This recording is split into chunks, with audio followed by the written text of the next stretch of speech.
The Miami Dolphins are in a tricky spot at the wide receiver position as final cuts loom and Week 1 approaches. Sure, the news about Odell Beckham Jr. is slightly optimistic, but there's more going on beneath the surface. Tyreek Hill and Jalen Waddle are also dealing with their own issues, and there's a real chance that Tua Tagovailoa might be missing another target in River Crocraft when the season kicks off. Given the situation, Bleacher Report has tossed out the idea that the Dolphins should consider adding free agent Hunter Renfrow to the mix. It makes sense on paper, right? The Dolphins might have to make a move to shore up their receiver depth. Hill and Waddle should be able to push through their issues and get back on the field, but let's be real, if they can't, the Dolphins' depth will be stretched thin. Renfrow is still out there, waiting for the right team to come calling. He's one of the bigger names left in free agency, and he's got the kind of track record that's hard to ignore. At 28, he's not washed up, and it wasn't that long ago that he put up 1,000 yards in a season. The Dolphins could definitely use a reliable slot receiver like him.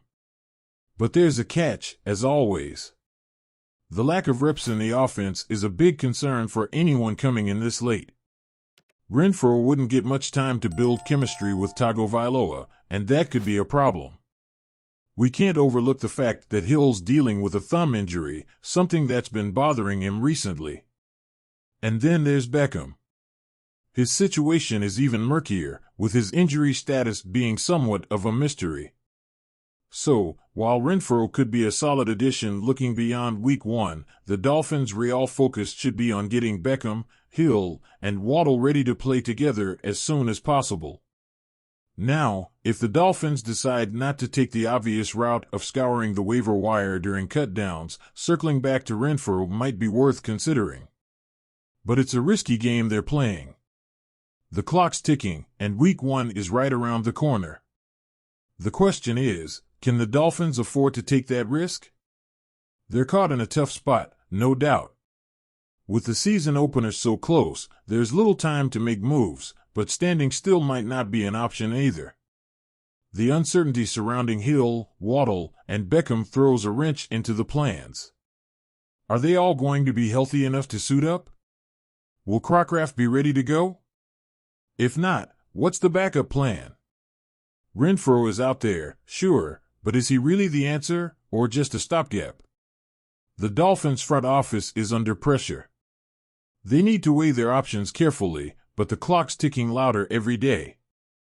Do they roll the dice and hope their top guys are good to go, or do they play it safe and bring in someone like Renfrow?